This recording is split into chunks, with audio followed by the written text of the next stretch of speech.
मी मिलिंद कसबे.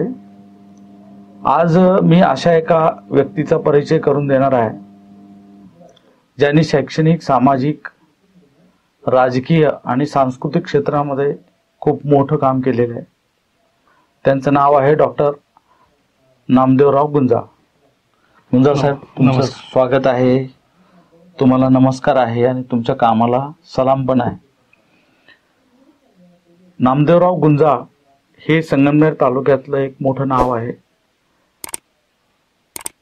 ज्यांचा शिक्षणाचा प्रवास, वैद्यकीय क्षेत्रातला प्रवास आणि विशेष म्हणजे सामाजिक राजकीय क्षेत्रातला प्रवास हा अत्यंत झपाटलेला आहे. तर त्या प्रवासाविषयी त्यांच्याशी बोलूया. डॉक्टर साहेब, तुम्ही आता कसे घडलात हे थोडंसं आम्हाला जाणून द्या. माझं मूळ गाव खांडगाव, संगमनेरपासून साधारणतः 4 किलोमीटरवर. वडील विडी कामगार, परंतु कम्युनिस्ट पक्षाचे सक्रिय कार्यकर्ते. वडिलांना 12 अपत्ये, 7 मला बहिणी, आम्ही 5 भाऊ, पूर्ण 12. त्यातला माझा 3रा नंबर. आणि घरची परिस्थिती काही फारशी नसल्यामुळं माझं जे शिक्षणाला मला लागायचं ते पहिल्या भावाला जे असायचं तेच मला यायचं. त्याचं सगळं सविस्तर सांगत नाही. नंतर माझी 5वी झाली. 5वी झाल्यानंतर मला वडिलांनी मोठ्या भावाच्या शिक्षणासाठी शाळेतून काढून घेतलं. मग मी मिळेल ते काम करायचो. तुमचे मोठे भाऊ म्हणजे कोण? जरा माझे मोठे भाऊ त्यावेळेस राधाकिशन नाव होतं, त्यांचं आता राधेश्याम नाव झालंय. तर त्यांचं ते DHMS ला गेले आणि मग त्यांच्या शिक्षणासाठी मला वडिलांनी शाळेतून काढून घेतलं. मी मिळेल ते काम करायचो. मग किराणा दुकानात काम केलं, सायकल भाजीपाला विकला, मिळेल ते काम.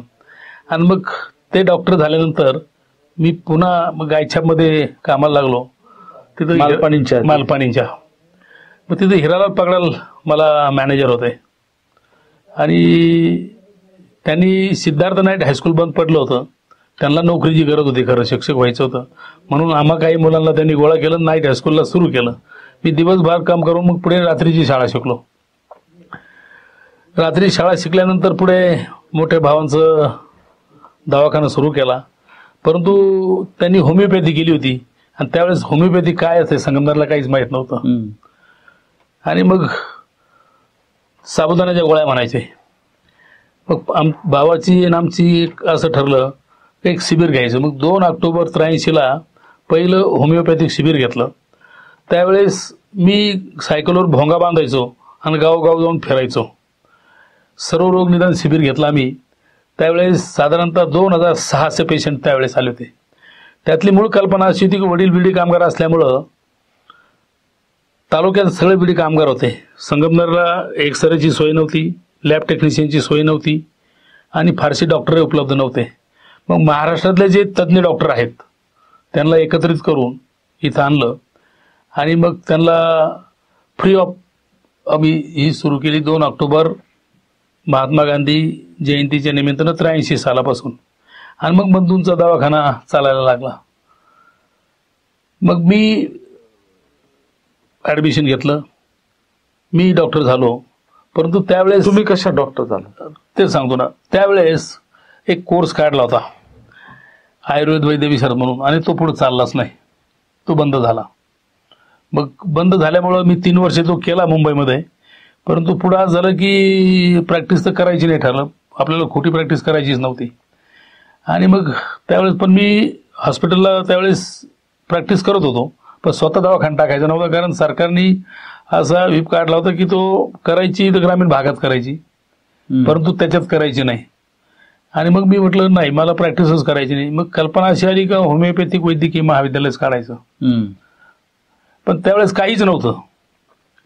सर्वप्रथम मी 1,500 कोंबड्या केल्या. 1,500 कोंबड्यांचे अंडे दर 7 दिवसाला टेम्पो भरायचा आणि मुंबईला विकायला न्यायचे. आणि तुम्हाला सांगायला हरकत नाही की भारतातला हा पहिला प्रयोग आहे की कोंबडीच्या अंड्याच्या पैशावर मेडिकल कॉलेज संगमनेरला. हे खरं एवढी सोपी गोष्ट त्या काळात कोणाला स्वप्नही पडत नव्हतं. आणि दुसरं अभिमानानं मी सांगेल की आज संगमनेर मेडिकल कॉलेज 9 कॉलेज आहे संगमनेरच्या नावावर, 9. हे भारतातला पहिला तालुका आहे असा. परंतु याचं श्रेय हे सगळं त्यावेळेचे बाळासाहेब थोरात असतील, डॉक्टर तांबे असतील त्यांनी, किंवा शरद पवार असतील त्यांनी खरं ही दूरदृष्टी ठेवली. नाही तर संगमनेर सारख्या ठिकाणी 9 ते 10 मेडिकल कॉलेज असणं एवढी सोपी गोष्ट नव्हती. पुढे कॉलेज सुरू झालं. नंतर मग आमचा एक नाट्य ग्रुप होता. 85 साली डॉक्टर मुटकुळे असतील, वसंत बांधावणे असतील, सूर्यकांत शिंदे असतील, आम्ही राज्य नाट्य स्पर्धेला त्यावेळेस जायचो. आणि त्यातून एक संस्था निर्माण झाली संग्राम नावाची. तिचं नाव आहे संगम ग्राम विकास मंडळ. डॉक्टर तांबे साहेब अध्यक्ष आहेत. आणि मग त्यात काही आमचे अजून मित्र डॉक्टर रसाळ आहेत. आणि डॉक्टर रसाळांची एक कल्पना, त्यांच्याकडे पेशंट आलं होतं आणि त्यांनी ते मूकबधीर होतं, त्याला ऐकू येत नव्हतं. मग त्यांनी ही आमच्याकडे व्यथा मांडली. मग त्यातून आमची मूकबधीर विद्यालय सुरू झालं. पण मूकबधीर विद्यालयाला आम्ही भाड्याची जागा होती, आमच्याकडे पैसे नव्हते. परंतु दामू केंकरे हे माझे खूप जवळचे मित्र होते, ते आर्ट डायरेक्टर होते त्यावेळेस. मी त्यांच्याकडे एक दिवस गेलो आणि त्यांना सांगितलं की आम्ही अशी शाळा सुरू केली, माझ्याकडे पैसे नाही आहेत. पण त्यांनी वर्षा उसगावकर त्यावेळेस त्यांच्याकडे राहिल्या होत्या. मग त्यांना बोलून घेतलं आणि त्यांना एक कार्यक्रम द्यायला सांगितला. आणि आम्ही एक कार्यक्रम केला, लोकांकडून 100 रुपये त्या कार्यक्रमाचे गोळा केले. आणि वर्षा उसगावकरने माझ्याकडून पैसे घेतले नाही. मग ते उरलेल्या पैशात आम्ही एक जागा घेतली, तिथं आता मूकबधीर विद्यालय चालू आहे. नंतर एक दुर्गाताईंच्या मनात आलं का मतिमंदही असावं. त्यांनी आम्हाला आग्रह धरला, डॉक्टरांना आग्रह धरला का मतिमंद विद्यालय पण काढा. मग आम्ही मतिमंद विद्यालय पण काढलं, पण पैसे नव्हते. तेंडुलकर फॅमिलीचे माझे अतिशय चांगले संबंध आहेत. मग मी सचिन तेंडुलकरांना एक दिवस विनंती केली की मला एक 50-1 लाख रुपये द्या. तर त्यांनी अजिबातही हे न करता लगेच देऊन टाकले, लगेच 50 लाखाचा चेक दिला. मग त्यातून आम्ही या संस्था उभ्या केल्यात. आज त्या संस्था अतिशय चांगल्या चालू आहेत. आता 35 कोटीचा एक प्रकल्प आम्ही हातात घेतोय. त्याच्यात मी आता एक चांगलं काम करतोय. दुसरी एक आमची जय हिंद लोक चळवळ नावाची एक संस्था आहे. त्या जय हिंद लोक चळवळमध्ये मी काम करतोय. मी शिर्डी संस्थानला विश्वस्त होतो. तिथं थोडंसं राजकारण आल्यामुळं ते काही पुढं फार टिकलं नाही आणि मी त्यात काही फार इंटरेस्ट घेतला नाही. राजकारणात मी कधी गेलो नाही. राजकारणात मला फारसं आता तथ्य वाटत नाही आणि त्यात मनाही रमत नाही. मला बाळासाहेब थोरात काहीही देतील, पद मागितलं मला खात्री कारखान्यात चेअरमन करतील म्हटलं होतं. ते म्हटले तरी पण मी गेलो नाही. राजकारणात मला फारसं इंटरेस्ट नाही. परंतु गोरगरीब आणि कष्टकरी ही जी जनता आहे ही संगमनेरमध्ये खूप आहे. परत घेतो गोरगरीब, हा, गोरगरीब आणि कष्टकरी तळागाळातील जी जनता आहे त्यांच्यासाठी काय करावं हे सातत्यानं माझे विचार चालू असतात. परंतु असं एक लक्षात आलं अलीकडंच की पूर्वी जर डॉक्टर इंजिनियर व्हायचं असेल तर अभ्यास करावा लागायचा आणि त्या अभ्यासात जोरावर परीक्षा द्यावी लागायची. नंतर CET आली, CET झाली, नंतर आता नीट आली. पण ग्रामीण भागातल्या मुलांना हे काहीच माहीत नाही.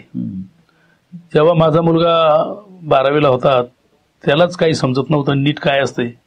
आणि मग मी त्याच्यात आता काम करतोय की प्रत्येक गावात जायचं, त्या शाळेत जायचं आणि त्या शाळेतली मुलं आणि पालक जर स्वप्न मोठं पाहिजे असतील तर तुम्ही ते समजून घेतलं पाहिजे. आणि माझी कल्पना की 8वीपासूनच त्यांनी ठरवलं पाहिजे. साखर गोड आहे म्हणून चालत नाही, ती चाखावंच लागते तरच ते कळते. नुसतं डॉक्टर व्हायचं असं म्हणून चालत नाही. जर व्हायचं असेल, IIT व्हायचं असेल तर तुम्ही 8वीपासूनच तो प्रयोग सुरू केला पाहिजे. म्हणून मी तो एक नवीन प्रयोग संगमनेरमध्ये सुरू केला आहे की माझी विद्यापीठ शिक्षण संस्था नावाची एक शिक्षण संस्था आहे. ती 92 साली रजिस्ट्रेशन केलेली आहे. तिच्या माध्यमातून हे मी कामं करतो. परंतु प्रत्येक गावात जाणं, आज मी ओतूरमध्ये होतो. त्या ओतूरमधल्या शाळेमध्ये चैतन्य म्हणून शाळा आहे, खूप चांगलं शिक्षक वर्ग आहे, चांगले संस्था चालक अतिशय चांगले आहेत. पण त्या मुलांना त्याबद्दलचं ज्ञान देणं हे खूप गरजेचं आहे. काय होतं, 12वीला गेल्यानंतर ठरवतो की मला मेडिकलला जायचं आणि त्याला तिथून पुढे कळतं की नीट आहे. पण नीट काय हेच माहीत नसतं. म्हणजे सांगायचा मूळ मुद्दा असा की काम करण्यासारखं खूप आहे. आज संगमनेर तसं खूप पुढे गेलंय. परंतु संगमनेर सोडलं तर आजूबाजूचा जो परिसर आहे, मग अकोला तालुका असेल, मी 10 तालुके घेतले आजूबाजूचे आणि त्यातलं त्या परिसरात काम करतोय. परंतु आज खूप मोठी संधी आहे की त्या मुलांना जागरूक करणं, ही सध्या मी काम करतोय. डॉक्टर साहेब, मला तुम्हाला अजून एक प्रश्न विचारायचा आहे की संगमनेर हे कलेचा विकास करणारं गाव आहे. बरोबर. जिथे आनंद फंदीन सारखे, विठ्ठल सारखे सारखे माणसं राहिली.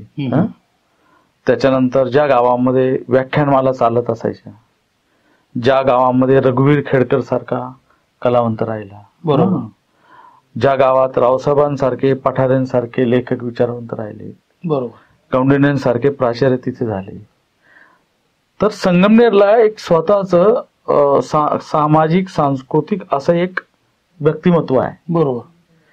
तर संगमनेरच्या या व्यक्तिमत्वामध्ये तुम्ही तुमच्या कर्तृत्वाने काय भर घातली असं तुम्हाला वाटतं? काय झालं, तुम्हाला सांगायला हरकत नाही, विदर्भामध्ये एक जैन साहित्य संमेलन भरत असतो आणि सावरकर म्हणून सुभाष सावरकर त्याचे अध्यक्ष आहेत. ते एकदा माझ्याकडे आले आणि त्यांनी मला एक विनंती केली की 9वं जैन साहित्य संमेलन हे संगमनेरला भरवायचं आहे. तर मी त्यांना प्रश्न केला, संगमनेरलाच का भरवायचं? तर ते म्हटले की संगमनेरमध्ये खूप साहित्यिक आहेत, इथं दया पवार इथं होऊन गेलेत, इथं पठ्ठे बापूराव जे हे आहेत, पवळा आपल्या संगमनेर हिवरगाव पावशीची आहे. मग आम्ही हा सगळा ज्या वेळेस अभ्यास केला आणि मग त्याचं मी आनंदानं स्वागताध्यक्षपद स्वीकारलं. आणि सांगायला हरकत नाही की त्यावेळेस रावसाहेब कसबे सर होते माझ्या पाठीशी उभे, त्यांनी सगळं मला गाईड केलं. आणि लामखडे सर होते, लामखडे सरांनी, आणि मग अतिशय सुंदर आम्ही तो कार्यक्रम केला. त्यातून झालं काय की हे जे नवोदित कलाकार आहेत किंवा नवोदित, त्यांना खूप मोठी चालना मिळाली. आणि मग मला आनंद याचा आहे की मी जसं तुम्ही सांगितलं की इथं विठ्ठल उमा संगमनेरमध्ये घडले किंवा कवी आनंद फंदी संगमनेरमध्ये घडले, परंतु हे नुसतं घडून ते होऊन गेलेत, ती पिढी गेली. परंतु नवीन जी पिढी आहे की जी चळवळीतली जी मुलं आहेत, तर त्यांना आपल्याला काही देता येईल का? तर त्या दृष्टीने आम्ही आमची नाट्यगृह जो आहे त्यात जास्त काम, खरं आमचे डॉक्टर मुटकुळे आहेत, सूर्यकांत शिंदे आहेत आणि वसंत बांधवणे आहेत, हे खूप काम करतायत आणि त्यांच्या आम्ही सातत्यानं बरोबर असतो. आमची इच्छाच अशी आहे की त्या तरुण पिढीनं आता त्यात आलं पाहिजे. तुमचं योगदान संगमनेरकर कधीच विसरणार नाही. आणि तुमचा जो झपाटलेपणा आहे कामाच्या बाबतीतलं, ते आमच्यासारखे मित्र पण विसरणार नाही, कारण आम्ही ते सतत पाहत असतो. तुम्ही किती धावपळ करता, किती पळता, एखाद्या कामाला कसं झोकून देता. मला चांगलं आठवतंय की मी काही वर्षांपूर्वी तुमचं घाटामध्ये उभं असलेलं जे कॉलेज आहे, बरोबर, तर त्या कॉलेजमध्ये पानसरेंना भेटण्यासाठी आलेलो होतो, गोविंद पानसरेंना. बरोबर. पानसरे काका नेहमी तिथे यायचे, थांबायचे. आणि मग तर तुमचं असं प्रागतिक असणं, चळवळीला जोडलेलं असणं आणि परिवर्तनाचं स्वप्न घेऊन काम करत असणं, हे आमच्यासारख्यांना नेहमीच मैत्रभाव जोपासणारं असं वाटत आलेलं आहे. त्यामुळे तुमच्या सगळ्या कामाला आमच्या सगळ्यांच्या वतीने शुभेच्छा.